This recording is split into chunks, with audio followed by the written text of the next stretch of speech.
Good morning, everyone. Today I'm presenting a seminar on a minimally invasive dentistry part. These are things which includes introduction, evolution of a MID, goal of MID, purpose of MID, early caries diagnosis, classification of a caries depth and progress, assessment of individual risk, conclusion and references. First, starting with the introduction, minimally invasive procedures are the new paradigm in healthcare. Everything from heart bypass to gallbladder surgery are being performed with this dynamic new technique. Dentistry is also joining this exciting revolution as well. In dentistry, dental caries is the most prevalent chronic oral disease. Dental caries is dynamic process fluctuating between remineralization and remineralization, beginning with the microscopic loss of a crystal structure, progress to complete destruction and cavitation. New understanding of the caries process and remineralization and change in a caries prevalence has catalyzed the evolution in a caries management from GV Black's extension from extension for prevention to minimal invasive. So minimal invasive dentistry defined as adopts a philosophy that integrates prevention, remineralization and minimal intervention for the placement and replacement of restorations. Minimally invasive dentistry reaches the treatment objective using the least invasive surgical approach with the removal of a minimal amount of a healthy tissue. This minimally invasive dentistry, other terminologies are minimally intervention dentistry and preservative dentistry. MI approach, in that there are four factors. First is the recognition. First, to identify and assess any potential caries risk factor. Then reduction. We have to reduce the caries prevalence by the recognizing and eliminating the caries risk factor through altering the fluid balance, reducing the intake of a dietary cariogenic food. Then regeneration. Regeneration can be carried out by arresting the carious lesion and reverse the incipient lesion by remineralization. And then repair. Repair can be when cavitation is present, we have to remove the infected carious lesion, and then restoration can bioactive materials can be used to restore the tooth, and which promotes the of the dentin.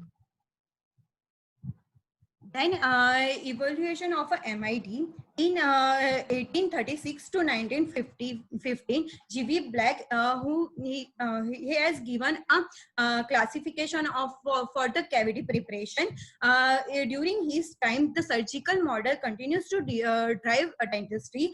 The clinical symptoms were addressed by tooth extraction or restoration by alloy material, which corrode the opposite tooth. In 1923, Hayat introduced the mechanical preparation of a pit and fissure and filling them with the amalgam.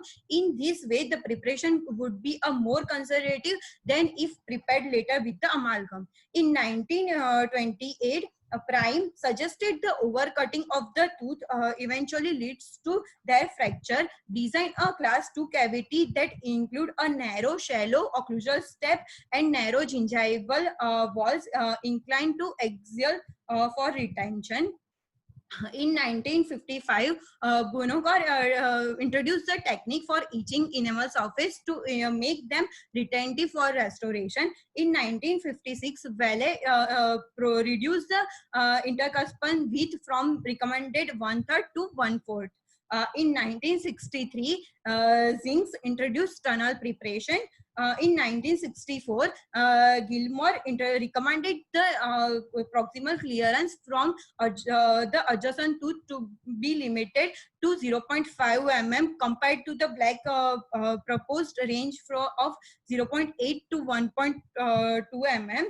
In 1962, Bowen invented an adhesive material which leads to invention of a minimally invasive preparation. In 1973, Anquist proposed a slot preparation.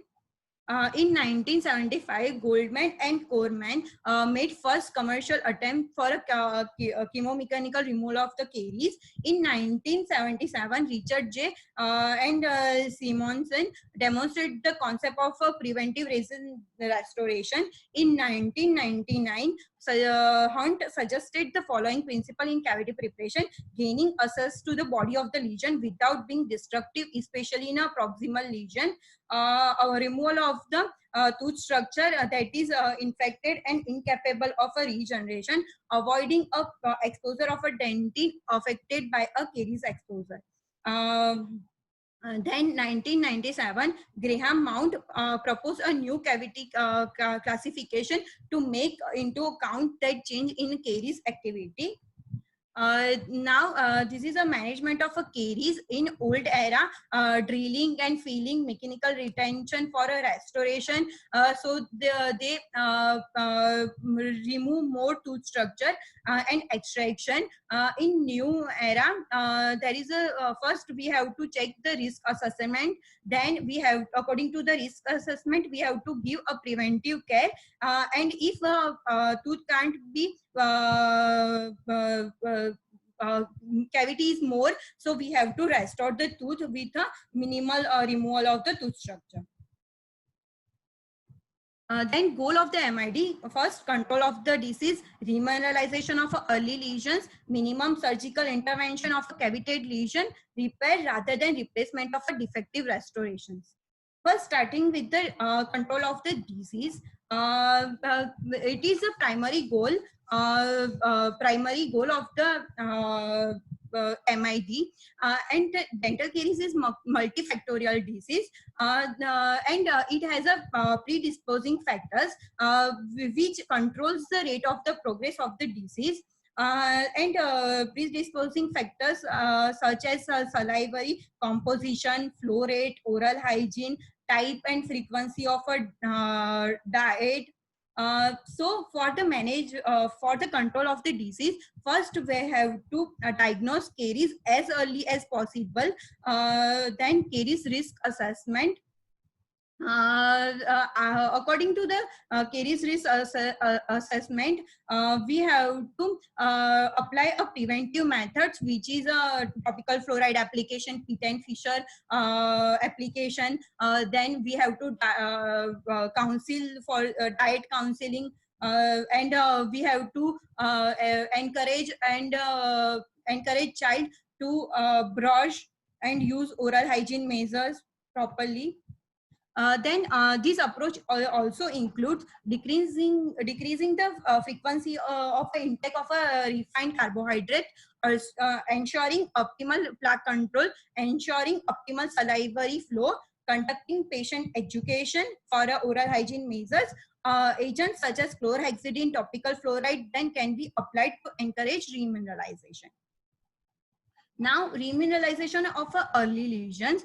In non-cavitated lesion, we have tooth can be remineralized. In that, first we have to alter the oral environment to encourage the remineralization and decrease the demineralization. Now I will explain the process of a demineralization and remineralization. Enamel have a hydroxyapatite. This hydroxyapatite at a low level pH reacts with the hydrogen ion and produce hydrogen phosphate, which cause the dissolution of the hydroxyapatite, and there is a demineralization occur.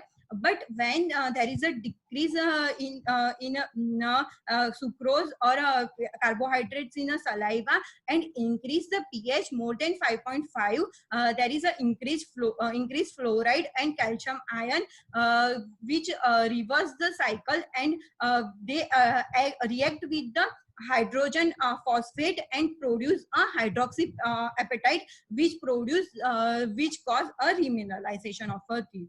Now, these are the agents for a remineralization.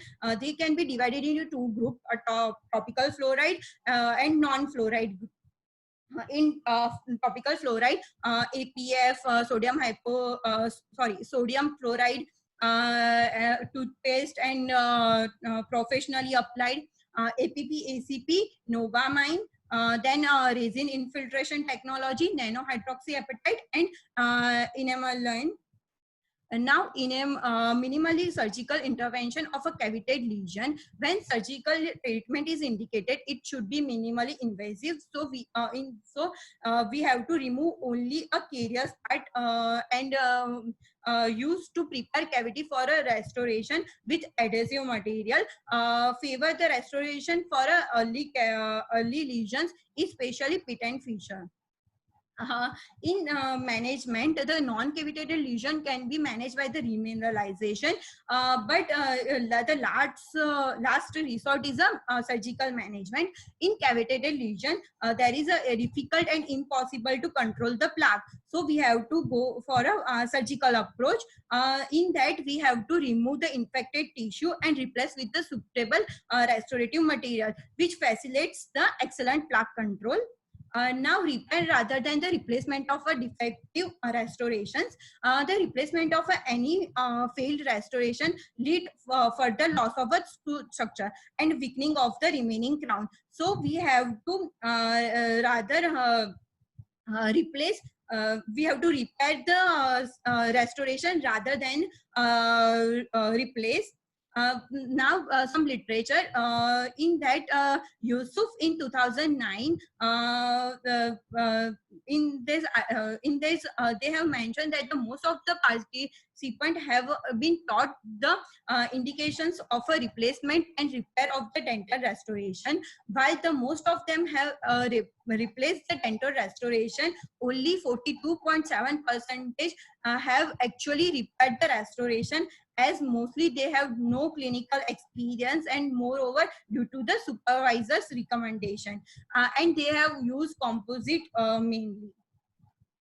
One more article, Kenzo in 2016.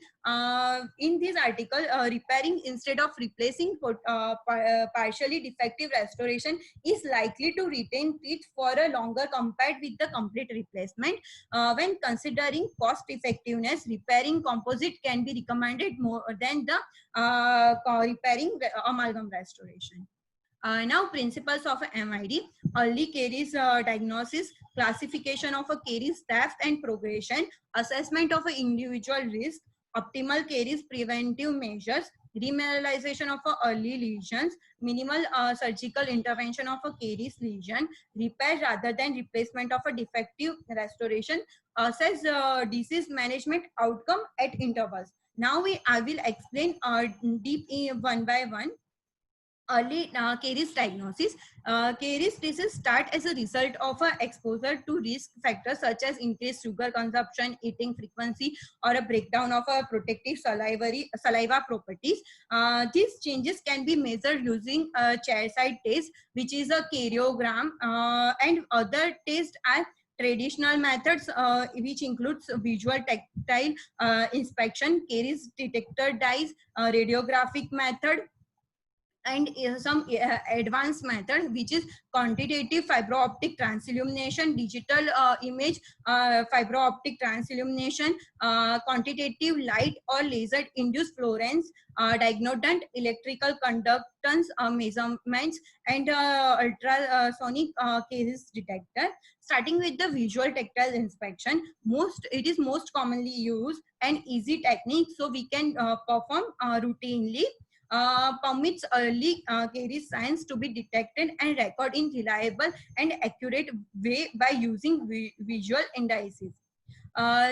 These are the literature which in 1924 Black, in 1956 Simon, in 1982 Gilmore, and in 1985 Student recommended the use of the sharp instrument or sharp explorer for the tactile inspection. But the advantages of using a sharp instrument, it causes further increase in cavity, transfer of bacteria, and unreliable in deep caries. So this is a recommendation. It should be clean and dried before the examination process. Some indices recommended tactile examination to be performed in conjunction with the visual examination. This has been considered questionable. Some literature supports that the use of a WHO probe, which is ball ended with the shaft presenting 0.5 mm in diameter, and it is a kind for evaluation, and also we can use a blunt explorer. Now caries detector dye. Fusayama introduced this technique in 1972. He used 0.5 percentage fuchsin in propylene glycol is a successful dye for differentiating infected dentin. Rowland in 1983 found that the fuchsin has a carcinogenic potential. He replaced fuchsin by a acid red 52 dye, which showed equal effectiveness. Now dyes, the outer caries dentin is stainable because the irreversible breakdown of a collagen cross-linking loosens the collagen fibers. Inner caries dentin and normal dentin and bacteria cannot be stained. These are the commercially available dye, which is a caries check, caries marker, seek, sable seek, carbolene green, comacin blue, lisamin blue, and snow. Now literature for the caries detection dye. In this article, Jahavi in 2010 compared the caries detector and two type of a caries detector dye, which is a caries detector and caries check. In that they have found that the considering the low sensitivity of a dye evaluate in a present study, it seems that they may not be reliable when used as a sole diagnostic technique for a detection of a carious lesion. Now, Singh in 2011 found that the caries detection dye affect the tensile bone strength of the tooth. Then Harrow really compared the 4 commercially available caries detection dye, which is caries detector, caries marker, seek, sable seek, on a variety of a tooth color restorative material. In that they have found that the caries detective dye is cause a discoloration of a restorative material. Now radiographic technique, it is a two-dimensional picture of a three-dimensional object. In that IOPA and Bitewing radiograph can be taken. IOPA, it is a primarily used for detecting changes around the tooth and root. Parallel technique is more superior than the bisecting technique, and in that we can visualize of approximately 3 tooth. Now Bitewing radiograph. In Bitewing radiogram, to detect the incipient caries at a contact point, and more than 3 means maxillary and mandibular, both the teeth we can visualize. This is used for the incipient caries, detection of the incipient carious lesion, cervical margin of the restoration, proximal caries, alveolar crest height, and pulp chamber. Now advanced caries detection method. Optical caries monitor. It is used in principle that white spot carious lesion scatter is stronger than the sound enamel surface. When the light is transferred to the tooth surface, the sound enamel surface has a strong scattering than the lesion. So the lesion is seen as a dark shadow. Then the reflecting light is collected by the different fibers in the same tip and measure the caries. Now, digital imaging, fiber optic transillumination. It is a combination of a fiber optic transillumination and a digital CCD camera. In the D40 has a elevated transitional transillumination to more sophisticated diagnostic level. And mechanism of action, it is used as a safe white light with which image taken from all the tooth surface can be digitally captured using digital CCD camera and sent to computer for analysis. Then receptor with the photo cells convert into the photon energy to electric energy, and then when we apply a trans illumination light, it is showing a demineralized enamel is seen as a darker. Now some literature. Uh, Kazuhiro in 2001, D40 was shown to be effective in detecting initial caries and cracks on the tooth surface. Bin Shuvish et al. In 2008 observed the D40 image correlated well with the clinical depth, especially for a small lesion. It also improved the estimation of a lesion size when used in conjunction with the digital sensor and D-speed image. Then Esteval, Esteval Dotti et al. In 2009 thought that the potential for detecting lesion in dentin by G40 film and digital radiography is similar. The diagnostic accuracy of a D40 in detecting early approximal enamel lesion was greater. Now, quantitative light or laser induced fluorescence, which is QLF. It is described by Benedict in 1929. It works on a principle of a fluorescence. Fluorescence results from the change in a characteristic of a light caused by a change in a wavelength of an incipient light rays following the reflection from the surface of the material.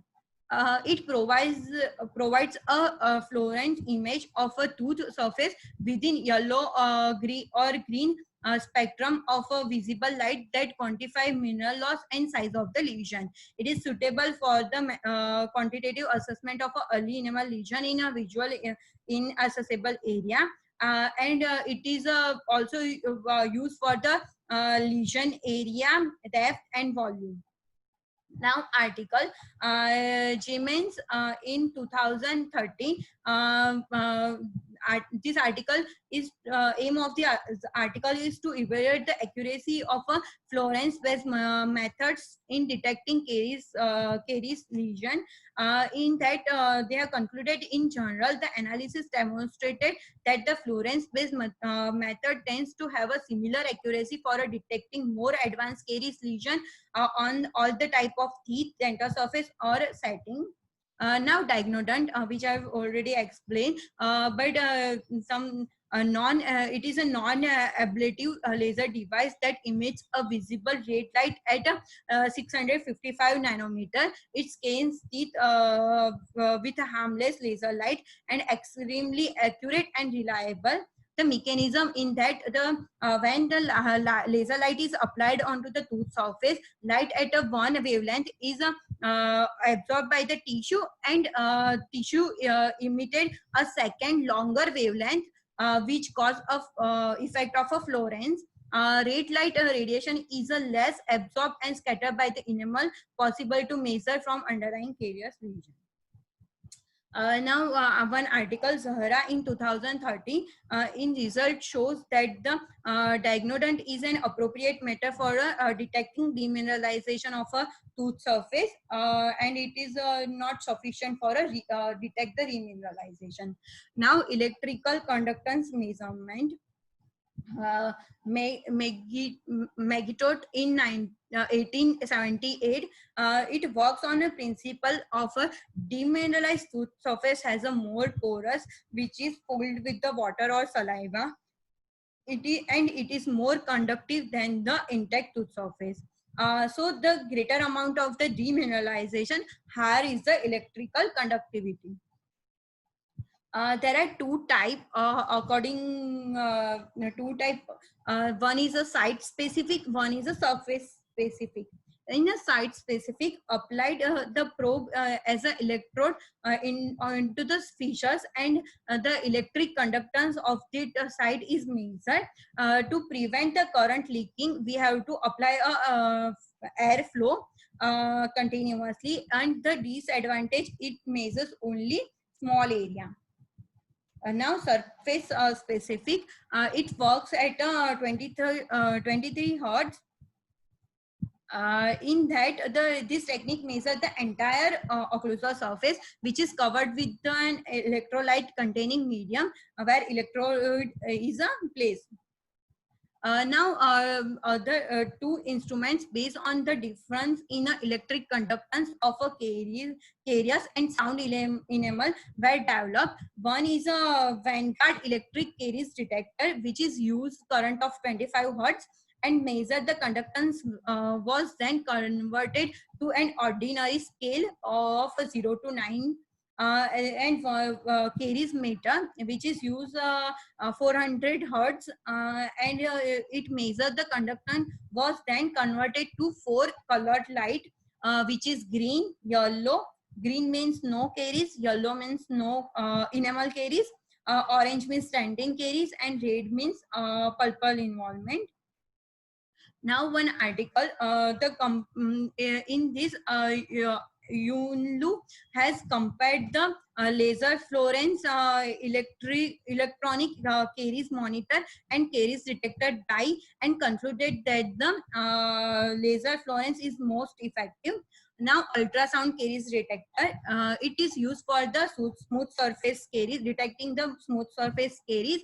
Use of a sound waves with the frequency, it interacts differently with the different tissue, because all the tissue has a different mineral contains density, so it reacts differently. Now principle of ultrasound, there are longitudinal and pressure waves which travel through the gas, liquid and solids. The frequency is more than 20,000 hertz and have all the properties of a wave, which is absorption, reflection, scattering. The relative ability of a medium to reflect the sound depends on its mechanical properties such as elasticity, density and wavelength of a sound. Mechanism of action of this technique, for the sound wave to reach the tooth, they have to travel through a coupling medium or a agent which has acoustic impedance.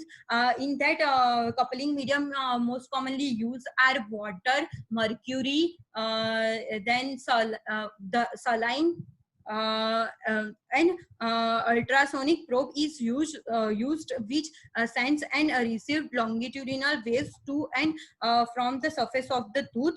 Initial white spot lesion produce a no or weak echo, where cavitated lesions produce echoes with subsequently higher amplitude.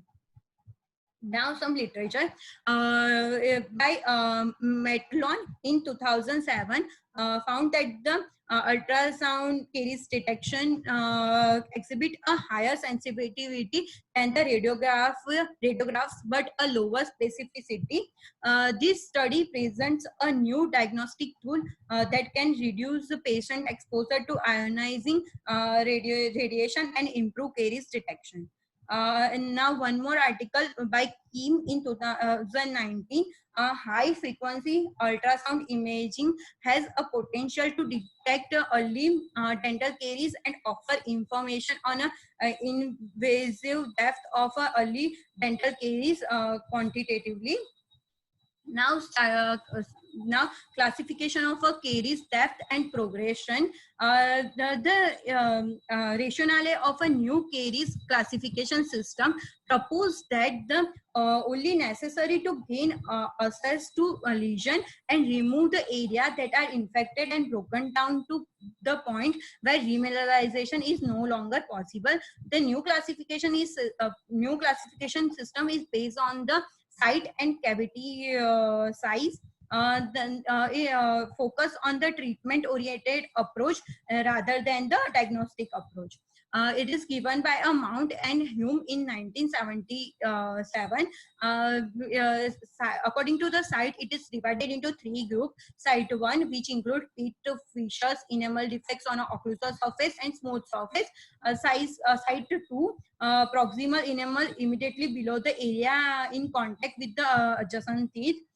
Site 3, it's a cervical one-third of the crown or following gingival recession and exposed root surface. Now, according to the size, it is divided into four groups and with the treatment. Size 1, which is minimal involvement of a dentin, which can be treated with the remineralization.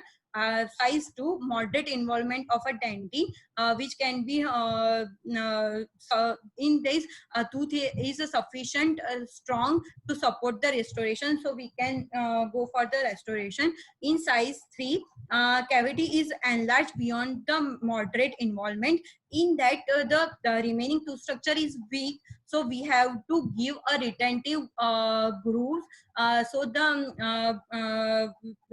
restoration can be remain. And size 4, extensive caries and bulk loss of the tooth structure has already occurred. In that pulpotomy or RCT followed by the crown. Now, radiographic evaluation of a proximal caries, Ban and Denkin et al. In that they have divided into 5 groups. First 2 groups for the enamel and last 3 is for a dentin. In E1, E1 is radiolucency is seen in outer half of the enamel. In E2, caries involving outer and inner half of the enamel. And D1, which is showing that the caries is extending in outer one-third of the dentin. D2, which is radiolucency is showing middle one-third of the dentin is involved, and D3 is showing the inner one-third is also involved in dentin. Now, WHO system, D1 clinically detectable enamel lesion with the intact surface. D2 clinically detectable caries limited to enamel. D3 clinically detectable caries in dentin, and D4 lesion extending into the pulp. Now, international caries detection and assessment system, in that they have divided into 6 codes. The code 0, which is a sound enamel, and they also have mentioned the treatment, which have not required any treatment. Then code 1, which is a first visual changes in an enamel seen only after the drying of the tooth, which can be treated by remineralization. Then code 2, distinct visual changes in enamel, and in that we also can apply a sealants or remineralization. Then code 3, localized enamel breakdown. In that we apply a prophylaxis measures, then apply sealant. Then code 4, underlying dark shadow from dentin. In that minimal surgical intervention should be done. In code 5, distinct cavity with a visible dentin. In that we have traditional removal of the tooth structure we have to do. And in code 6, there is an extensive distinct cavity with the visible dentin. We have to go for the endodontic treatment. Now, one more classification given by American Dental Association caries classification system. In that they have divided into 4 groups: sound, initial, moderate, and advanced. In sound, there is a tooth is a sound, and there is a no radiographic evidence. In initial, there is a change in a appearance of the enamel loss is normal gloss, and a white spot lesion is seen. In that, there is a even there are chances of the radiographically even E2 and D1 can be seen. In moderate, it is a visible signs of a enamel breakdown or a signs of a dentin is moderately demineralized, and in that D2 radiography is seen. In advanced, enamel is fully cavitated and dentin is exposed. In that the D3, which is radiolucency extending into inner one third of the dentin. Now, assessment of the individual risk. Risk is a harmful event will occur. Assessment of an individual risk a harmful event will occur. It is defined as a probability of a future caries disease development. Decision regarding treatment, it is help in a decision regarding treatment and are essential element of contemporary clinical care of for the infants, children and adolescents. It is a valuable tool for the prevention and management of a dental caries. Now, in dentistry, there is a still is a lack of a sufficiently validated multivariant screening tool to determine which children are at higher risk for a dental caries. So, caries risk assessment is not for foster the treatment of the disease process instead of treating the outcome of the disease. Allows an understanding of the disease factor for specific patient and aids in individualizing preventive discussion, individualizing selection, and determines frequency of a preventive and restorative treatment for the patient, anticipates caries progression or a stabilization. This is a caries risk factor by AAPD in 2019. In that, they have divided into three parts. First part is a risk factor, which includes the caregiver, active dental caries, parents and caregiver, lifestyle, means socio-economy. Then children's has a frequent, children's diet. Then children has a special health care. In protective factor, they have include the protective factors for the caries and clinical finding. In this, the children has a non-cavitated, means white spot lesion or enamel defect. Children has a visible cavity or filling or missing tooth due to the caries, and children have visible plaque on a teeth are high at a high risk. Now, this is a chart for the caries risk assessment for more than 6-year-old children. In that, again, it is divided into three three parts: risk factor, protective factors, and then clinical finding. In that, patient has more than one interproximal carious lesion. It is at a high risk. Patient has active non-cavitated white spot lesion or enamel defect is at a high risk. Patient has a low salivary flow, which is at a high risk. Patient has a defective restoration and intraoral appliance.